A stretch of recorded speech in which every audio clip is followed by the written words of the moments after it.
9 powerful money principles जो आपकी financial life बदल सकते हैं। आज के समय में पैसा सिर्फ एक जरूरत नहीं रह गया है, बल्कि यह फ्रीडम, चॉइस और सेल्फ रिस्पेक्ट का माध्यम बन चुका है। फिर भी सच्चाई यह है कि ज्यादातर लोग पूरी जिंदगी पैसा कमाने में लगा देते हैं, लेकिन पैसे को मल्टीप्लाई करने की कला नहीं सीखते। स्कूल हमें नौकरी के लिए तैयार करता है, समाज हमें सुरक्षित रहने की सलाह देता है, लेकिन कोई ये नहीं सिखाता कि मनी एक्चुअली वर्क्स कैसे करता है। यही कारण है कि मेहनती लोग भी अक्सर फाइनेंशियल स्ट्रेस में रहते हैं, जबकि कुछ लोग सामान्य प्रयासों के बावजूद आर्थिक रूप से आगे निकल जाते हैं। पैसा बाहर नहीं, पहले अंदर पैदा होता है। आपकी फाइनेंशियल रियलिटी आपके मनी माइंडसेट का ही परिणाम होती है। इसलिए अगर आप सच में पैसा बढ़ाना चाहते हैं, तो आपको पहले अपनी सोच को अपग्रेड करना होगा। पहला सिद्धांत है, follows clarity not wishful thinking. सिर्फ यह कहना कि मुझे अमीर बनना है काफी नहीं है। पैसा धुंधले सपनों को फॉलो नहीं करता। जब तक यह स्पष्ट नहीं होगा कि आपको कितना पैसा चाहिए, किस उद्देश्य से चाहिए और किस समय तक चाहिए, तब तक पैसा आपके पास टिक नहीं पाएगा। सफल लोग अपने फाइनेंशियल गोल्स को लेकर बहुत क्लियर होते हैं। उनके लिए पैसा इमोशन नहीं, एक प्लानिंग टूल होता है। दूसरा सिद्धांत है, इनकम से ज्यादा जरूरी है कैश फ्लो कंट्रोल। बहुत से लोग अच्छी सैलरी कमाते हैं, फिर भी हर महीने परेशान रहते हैं। कारण यह नहीं कि कमाई कम है, बल्कि यह है कि पैसा उनके कंट्रोल में नहीं है। जो व्यक्ति पहले खर्च करता है और बाद में बचत के बारे में सोचता है, उसका पैसा कभी ग्रो नहीं करता। समझदार व्यक्ति पहले सेविंग और इन्वेस्टमेंट करता है, फिर जो बचता है उसी में लाइफस्टाइल मैनेज करता है। यही डिफरेंस लॉन्ग टर्म में बड़ा गैप बना देता है। तीसरा सिद्धांत कहता है, सेविंग आपको सेफ रखती है, इन्वेस्टिंग आपको स्ट्रॉन्ग बनाती है। सिर्फ पैसा जमा करना वेल्थ नहीं है। बैंक में पड़ा पैसा महंगाई के साथ धीरे धीरे अपनी ताकत खो देता है। सही जगह पर लगाया गया पैसा समय के साथ कंपाउंड होकर कई गुना बन सकता है। कंपाउंडिंग कोई मैजिक नहीं है, यह पेशेंस और डिसिप्लिन का रिवॉर्ड है। जल्दी अमीर बनने की सोच अक्सर नुकसान कर देती है, लेकिन धीरे और लगातार बढ़ने की सोच आपको मजबूत बनाती है। चौथा सिद्धांत है, हर कर्ज बुरा नहीं, लेकिन हर कर्ज डेंजरस हो सकता है। ऐसा कर्ज जो केवल कंफर्ट और दिखावे के लिए लिया जाए, वो आपकी फ्यूचर इनकम को जकड़ लेता है।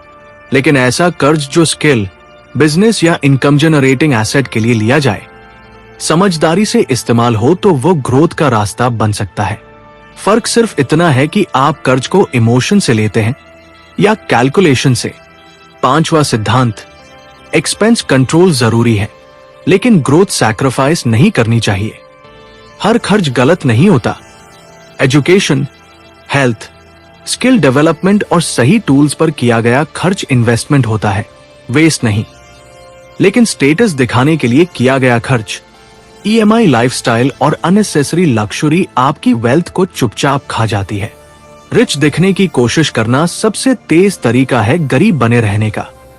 रियल वेल्थ हमेशा साइलेंट होती है। छठा सिद्धांत है, स्किल्स पैसे को अट्रैक्ट करती है। पैसा मेहनत के घंटे नहीं गिनता, वो वैल्यू गिनता है। जो व्यक्ति रेयर और यूजफुल स्किल्स सीखता है, मार्केट उसे ज्यादा पे करती है। आज के समय में communication, problem solving, digital skills, sales और फाइनेंशियल नॉलेज ऐसी स्किल्स हैं जो आपकी इनकम को मल्टीपल लेवल्स तक ले जा सकती है। जॉब सिक्योरिटी एक भ्रम हो सकता है, लेकिन स्किल सिक्योरिटी रील होती है। सातवां सिद्धांत, इमोशंस और मनी को अलग रखना सीखो। डर, लालच और अधैर्य, ये तीनों वेल्थ डिस्ट्रॉयर्स है। मार्केट पैनिक करने वालों को सजा देता है और पेशेंस रखने वालों को रिवॉर्ड देता है। जो व्यक्ति शॉर्ट टर्म एक्साइटमेंट में फैसले लेता है, वो लंबे समय में नुकसान करता है। फाइनेंशियल सक्सेस के लिए काम माइंड और लॉन्ग टर्म विजन जरूरी है। आठवां सिद्धांत है, इनकम से ज्यादा एसेट बनाना जरूरी है। इनकम आती है और खर्च हो जाती है, लेकिन एसेट इनकम पैदा करता है। एसेट हो सकता है बिजनेस, इन्वेस्टमेंट, कंटेंट, प्रॉपर्टी या कोई ऐसा सिस्टम जो आपके बिना भी काम करता रहे। गरीब लोग चीजें खरीदते हैं, अमीर लोग सिस्टम्स बनाते हैं। हर खरीद से पहले अगर आप पूछे कि क्या ये मुझे फ्यूचर में पैसा देगा या लेगा, तो आपकी फाइनेंशियल डायरेक्शन बदल सकती है। नावा और सबसे गहरा सिद्धांत, मनी आपके अंदर के विश्वास को रिफ्लेक्ट करता है। अगर आपके अंदर ये बिलीफ बैठा है कि पैसा बुरा है या पैसा आपके लिए नहीं है, तो पैसा आपके जीवन में टिक नहीं पाएगा। बचपन से मिली कंडीशनिंग हमारे मनी डिसीजंस को प्रभावित करती है। जब आप पैसे को गिल्ट या डर से नहीं, बल्कि रिस्पेक्ट और समझ से देखना शुरू करते हैं, तभी पैसा आपके साथ जुड़ता है। अंत में सच्चाई यही है कि पैसा मल्टीप्लाई करना कोई एक दिन का काम नहीं है। ये एक प्रोसेस, एक डिसिप्लिन और एक लाइफस्टाइल है। छोटे कदम, सही आदतें और लगातार सीखने की इच्छा, यही लॉन्ग टर्म वेल्थ का आधार है। याद रखिए, ओवरनाइट सक्सेस भले ही एक मिथ हो, लेकिन ओवरनाइट डिसीजन रील होता है। जिस दिन आप तय करते हैं कि पैसा आपकी जिंदगी को कंट्रोल नहीं करेगा, बल्कि आप पैसे को कंट्रोल करेंगे, उसी दिन आपकी फाइनेंशियल जर्नी शुरू होती है। यही कारण है कि जो लोग पैसे को केवल साधन नहीं, बल्कि रिस्पॉन्सिबिलिटी मानते हैं, उनके जीवन में पैसा ठहरता है। पैसा उस व्यक्ति के साथ नहीं टिकता जो उसे केवल खर्च करने की वस्तु समझता है, बल्कि उसके साथ टिकता है जो उसे सही दिशा देने की क्षमता रखता है। अब एक बहुत जरूरी बात समझना आवश्यक है। पैसा आपको नहीं बदलता, पैसा आपको उजागर करता है। अगर भीतर अनुशासन नहीं है, तो ज्यादा पैसा ज्यादा अव्यवस्था लाएगा। अगर भीतर समझ है, तो थोड़ा पैसा भी बड़ा परिणाम दे सकता है। इसलिए वेल्थ बिल्डिंग की शुरुआत बैंक बैलेंस से नहीं, कैरेक्टर बैलेंस से होती है। 10 में से 9 लोग इसलिए पैसा नहीं बढ़ा पाते क्योंकि वे शॉर्ट टर्म कंफर्ट के बदले लॉन्ग टर्म ग्रोथ को सैक्रिफाइस कर देते हैं। आज की दुनिया इंस्टेंट ग्रेटिफिकेशन की दुनिया है। सब कुछ अभी चाहिए, लेकिन पैसा पेशेंस की भाषा समझता है। जो व्यक्ति आज थोड़ी तकलीफ सह लेता है, वही कल चॉइसेस का आनंद लेता है। एक और महत्वपूर्ण सिद्धांत जिसे अक्सर नजरअंदाज कर दिया जाता है, वो है एनवायरनमेंट मैटर्स। आप किन लोगों के साथ रहते हैं, किन बातों पर चर्चा करते हैं, किस तरह की सोच सुनते हैं, ये सब आपके फाइनेंशियल बिहेवियर को प्रभावित करता है। अगर आपके आसपास हमेशा खर्च, शिकायत और डर की बातें होती हैं, तो आपकी सोच भी वहीं अटक जाएगी। लेकिन अगर आप ऐसे लोगों के संपर्क में रहते हैं जो ग्रोथ, इन्वेस्टमेंट और फ्यूचर प्लानिंग की बात करते हैं, तो आपका माइंड धीरे धीरे उसी दिशा में ट्रेन होने लगता है। मनी माइंडसेट अकेले नहीं बनता, वो एनवायरनमेंट से बनता है। इसके साथ ही एक और सच्चाई है, फाइनेंशियल लिटरेसी कोई लक्ष्योरी नहीं, नेसेसिटी है। जिस तरह पढ़ना लिखना जीवन के लिए जरूरी है, उसी तरह पैसे की बेसिक समझ भी जरूरी है। टैक्स क्या होता है, इन्फ्लेशन क्या है, रिस्क और रिटर्न का। और जब आप ये निर्णय ले लेते हैं कि पैसा आपके जीवन को दिशा देगा, आपको नहीं घुमाएगा, तब धीरे धीरे एक नई समझ जन्म लेती है। ये समझ बताती है कि वेल्थ क्रिएशन कोई एक्सीडेंट नहीं होता, ये रोज लिए गए छोटे छोटे सही निर्णयों का परिणाम होता है। अब एक बहुत गहरी बात समझिए, पैसा कभी भी शॉर्टकट पसंद नहीं करता। जो लोग जल्दी अमीर बनने के चक्कर में पड़ते हैं, वही सबसे पहले खेल से बाहर होते हैं। Scam, lottery mindset, overnight returns कमजोर सोच के संकेत है। पैसा स्लो थिंकर्स को नहीं, लेकिन लॉन्ग टर्म थिंकर्स को जरूर रिवॉर्ड करता है। जो व्यक्ति समय के साथ कंसिस्टेंसी बनाए रखता है, वही अंत में स्थिर और सुरक्षित वेल्थ बनाता है। एक और महत्वपूर्ण प्रिंसिपल है लाइफस्टाइल इन्फ्लेशन से बचना। जैसे जैसे इनकम बढ़ती है, वैसे वैसे खर्च भी बढ़ जाते हैं। यही सबसे बड़ा फाइनेंशियल ट्रैप है। नई गाड़ी, बड़ा घर, महंगे गैजेट्स, सब ठीक है, लेकिन अगर इनकम बढ़ते ही एक्सपेंस उसी रफ्तार से बढ़ जाए, तो वेल्थ कभी बिल्ड नहीं होती। स्मार्ट लोग इनकम बढ़ने पर लाइफस्टाइल थोड़ा अपग्रेड करते हैं, लेकिन इन्वेस्टमेंट और सेविंग को प्रायोरिटी देते हैं। यही बैलेंस उन्हें आगे रखता है। यहां एक सच्चाई और समझिए, मनी लव स्ट्रक्चर। बिना स्ट्रक्चर के पैसा हाथ से फिसल जाता है। Budget, emergency fund, investment plan, ये सब बोरिंग लग सकते हैं, लेकिन यही बोरिंग चीजें लॉन्ग टर्म में पावरफुल रिजल्ट्स देती है। इमोशनल लोग एक्साइटमेंट में फैसले लेते हैं, डिसिप्लिन्ड लोग सिस्टम से चलते हैं, और अंत में सिस्टम हमेशा इमोशन को हरा देता है।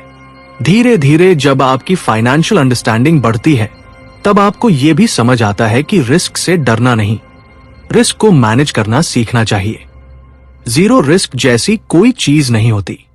बैंक में पैसा रखना भी रिस्क है, क्योंकि इन्फ्लेशन उसे खा जाती है। असली समझ यह है कि रिस्क कहां लेना है, कितना लेना है और कब लेना है। नॉलेज रिस्क को कम करती है, इग्नोरेंस रिस्क को घातक बना देती है। एक और पावरफुल ट्रूथ यह है कि वेल्थ अकेले नहीं बनती। मेंटोर्स, बुक्स, सही इंफॉर्मेशन और सही गाइडेंस, ये सब वेल्थ जर्नी को तेज बनाते हैं। जो व्यक्ति सीखने में अहंकार रखता है वो धीरे चलता है, जो सीखने में विनम्र होता है वो तेजी से आगे बढ़ता है। फाइनेंशियल ग्रोथ में ईगो सबसे बड़ा एनिमी होता है। अब बात आती है गिविंग माइंडसेट की। यह सुनने में अजीब लग सकता है, लेकिन जिन लोगों के जीवन में पैसा टिकता है उनमें देने की भावना होती है। इसका मतलब ये नहीं कि आप लापरवाही से पैसा बांटे, बल्कि ये कि आप पैसे को डर से नहीं, अबंडेंस से देखें। जब आप पैसे को रिस्पेक्ट के साथ यूज करते हैं, सही जगह लगाते हैं, सही लोगों की मदद करते हैं, तो पैसा फ्लो में रहता है। ग्रीड पैसा रोक देती है, अंडरस्टैंडिंग उसे चलायमान रखती है। एक और सटल लेकिन पावरफुल प्रिंसिपल है मनी एंड सेल्फ वर्थ का रिश्ता। जो व्यक्ति खुद को कम आंकता है वो पैसे को भी संभाल नहीं पाता। डीप डाउन अगर आपको लगता है कि आप वेल्थ डिजर्व नहीं करते, तो आप अनजाने में ऐसे फैसले लेंगे जो पैसे को दूर कर देंगे। इसलिए फाइनेंशियल ग्रोथ के साथ सेल्फ बिलीफ का बढ़ना भी जरूरी है। पैसा उसी के पास टिकता है जो उसे संभालने की कैपेसिटी रखता है। और अंत में एक बहुत ही प्रैक्टिकल सच्चाई, कंसिस्टेंसी बीट्स इंटेलिजेंस। आपको फाइनेंस का जीनियस होना जरूरी नहीं है, आपको बस एवरेज डिसीजंस को लंबे समय तक सही तरीके से दोहराना है। Monthly investment, regular learning, controlled spending और पेशेंस, ये 4 हैबिट्स अगर आप सालों तक निभा लें तो वेल्थ अपने आप बन जाती है। बीच में रुकना, डर जाना या लालच में दिशा बदलना ही सबसे बड़ा नुकसान करता है। इस पूरे लेख का सार यही निकलता है कि पैसा मल्टीप्लाई करने का रास्ता बाहर नहीं, अंदर से शुरू होता है। आपकी सोच, आपकी आदतें, आपकी इमोशनल मैच्योरिटी और आपका डिसिप्लिन, यही तय करते हैं कि पैसा आपके जीवन में कितना आएगा और कितनी देर तक टिकेगा। याद रखिए, पैसा एक अच्छा सेवक बन सकता है, लेकिन बहुत खतरनाक मालिक भी। चुनाव हमेशा आपके हाथ में होता है। अगर आप आज ये तय कर लेते हैं कि आप पैसे को समझेंगे, उससे डरेंगे नहीं और उसे सही दिशा देंगे, तो आने वाला समय सिर्फ आपकी इनकम नहीं, आपकी पूरी लाइफ क्वालिटी बदल सकता है। और यही असली वेल्थ है। और जब ये समझ धीरे धीरे आपकी जिंदगी का हिस्सा बन जाती है, तब आप देखेंगे कि आपके फैसले बदलने लगे हैं। अब आप सिर्फ कितना कमा रहा हूं ये नहीं देखते, बल्कि ये भी सोचते हैं कि जो कमा रहा हूं वो मुझे कहां ले जा रहा है। यही वो मोड़ है जहां आम सोच और वेल्थ माइंडसेट के बीच फर्क साफ दिखाई देने लगता है। अब एक बहुत सूक्ष्म लेकिन अत्यंत प्रभावशाली बात पर ध्यान देना जरूरी है, डिसीजन फटीग। दिन भर हम सैकड़ों छोटे बड़े फैसले लेते हैं और यहीं पर ज्यादातर लोग गलती करते हैं। थकान में लिए गए फाइनेंशियल डिसीजंस अक्सर गलत होते हैं। सफल लोग पैसे से जुड़े जरूरी फैसले पहले से तय रूल्स के आधार पर लेते हैं, ताकि इमोशंस बीच में ना आए। Automatic investment, fixed saving system और प्री डिसाइडेड बजट इसी कारण बनाए जाते हैं। जब रूल्स तय होते हैं तब इंपल्स कमजोर पड़ जाता है। इसके साथ एक और सच्चाई जुड़ी है, पैसा अनुशासन से प्यार करता है। अनुशासन बाहर से थोपना मुश्किल होता है, लेकिन जब अंदर से समझ आ जाए तो डिसिप्लिन बोझ नहीं रहता। रोज रोज खुद से लड़ने के बजाय अगर आप एक सिस्टम बना ले तो पैसा धीरे धीरे अपने आप ग्रो करने लगता है। यही वजह है कि अमीर लोग मोटिवेशन पर नहीं, हैबिट्स और सिस्टम्स पर भरोसा करते हैं। अब बात करते हैं एक ऐसे विषय की जिस पर कम लोग खुलकर बात करते हैं, फियर ऑफ लूजिंग मनी। कई लोग इसलिए इन्वेस्ट नहीं करते क्योंकि उन्हें पैसा खोने का डर लगता है, लेकिन ये डर उन्हें धीरे धीरे अवसर खोने पर मजबूर कर देता है। सच्चाई यह है कि पैसा न लगाना भी एक तरह का रिस्क है। समझदारी ये नहीं कि रिस्क से भागा जाए, बल्कि ये है कि रिस्क को छोटे छोटे हिस्सों में बांटकर मैनेज किया जाए। यही सोच आपको कॉन्फिडेंट इन्वेस्टर बनाती है, गैम्बलर नहीं। धीरे धीरे जब आप फाइनेंशियल मैच्योरिटी की ओर बढ़ते हैं, तो आपको यह भी समझ आता है कि कंपैरिजन वेल्थ का सबसे बड़ा दुश्मन है। किसी और की गाड़ी, घर या लाइफस्टाइल देखकर निर्णय लेना आपकी फाइनेंशियल नींव को कमजोर करता है। हर व्यक्ति की जर्नी अलग होती है, उसकी कैपेसिटी, जिम्मेदारियां और लक्ष्य अलग होते हैं। जो अपने रास्ते पर ध्यान देता है वही अंत में मजबूत वेल्थ बनाता है। जो दूसरों की दौड़ में भागता है वो अक्सर बीच में ही थक जाता है। अब एक प्रैक्टिकल और रियल लाइफ ट्रूथ, इनकम बढ़ने से पहले कैरेक्टर बढ़ना चाहिए। अगर डिसिप्लिन, पेशेंस और अंडरस्टैंडिंग नहीं है तो ज्यादा पैसा ज्यादा समस्याएं लाएगा। आपने देखा होगा कि अचानक पैसा आने पर कुछ लोग बिगड़ जाते हैं। कारण पैसा नहीं, बल्कि कैरेक्टर की तैयारी ना होना है। इसलिए सच्ची वेल्थ वही है जो व्यक्ति को हम्बल रखे और स्टेबल बनाए। एक और महत्वपूर्ण पहलू है फैमिली एंड मनी रिलेशनशिप। जिस घर में पैसे को लेकर केवल डर, झगड़ा और तनाव होता है, वहां वेल्थ टिक नहीं पाती। पैसा एक सेंसिटिव विषय है, लेकिन उस पर बातचीत करना जरूरी है। जब परिवार में क्लैरिटी होती है, कितना खर्च होगा, कितना बचाया जाएगा, किस लक्ष्य के लिए पैसा रखा जा रहा है, तो पैसे से जुड़ा तनाव अपने आप कम हो जाता है। वेल्थ अकेले नहीं, कलेक्टिव अंडरस्टैंडिंग से बनती है। अब बात करते हैं फ्यूचर विजन की। जो लोग झगड़ा और तनाव होता है, वहां वेल्थ टिक नहीं पाती। पैसा एक सेंसिटिव विषय है, लेकिन उस पर बातचीत करना जरूरी है। जब परिवार में क्लैरिटी होती है, कितना खर्च होगा, कितना बचाया जाएगा, किस लक्ष्य के लिए पैसा रखा जा रहा है, तो पैसे से जुड़ा तनाव अपने आप कम हो जाता है। वेल्थ अकेले नहीं, कलेक्टिव अंडरस्टैंडिंग से बनती है। अब बात करते हैं फ्यूचर विजन की। जो लोग सिर्फ आज के लिए सोचते हैं, वे हमेशा पैसे की चिंता में रहते हैं। लेकिन जो लोग 10-15 साल आगे की सोच रखते हैं, उनके डिसीजंस आज से ही अलग हो जाते हैं। लॉन्ग टर्म विजन आपको शॉर्ट टर्म टेम्पटेशन से बचाता है। यही विजन आपको कंसिस्टेंसी देता है, और कंसिस्टेंसी वेल्थ का असली आधार है। धीरे धीरे आप ये भी महसूस करेंगे कि वेल्थ का मतलब सिर्फ ज्यादा पैसा नहीं, बल्कि पीस ऑफ माइंड है। अगर बहुत पैसा है लेकिन नींद नहीं, समय नहीं और रिश्ते नहीं, तो वह वेल्थ अधूरी है। सच्चा धन वह है जो जीवन को सरल बनाए, बोझिल नहीं। जब पैसा आपके लिए काम करता है, तब आप अपने समय, स्वास्थ्य और संबंधों पर ध्यान दे पाते हैं। अंततः ये यात्रा एक सवाल पर आकर ठहरती है। क्या आप पैसे को सिर्फ सर्वाइव करने का साधन मानते हैं, या अपने जीवन को बेहतर बनाने का माध्यम?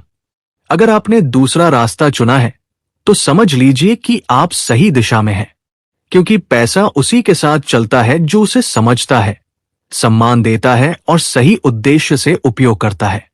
यही वह बिंदु है जहां पैसा मल्टीप्लाई होना शुरू होता है। शोर में नहीं, भावे में नहीं, बल्कि शांत, स्पष्ट और डिसिप्लिन जीवन में।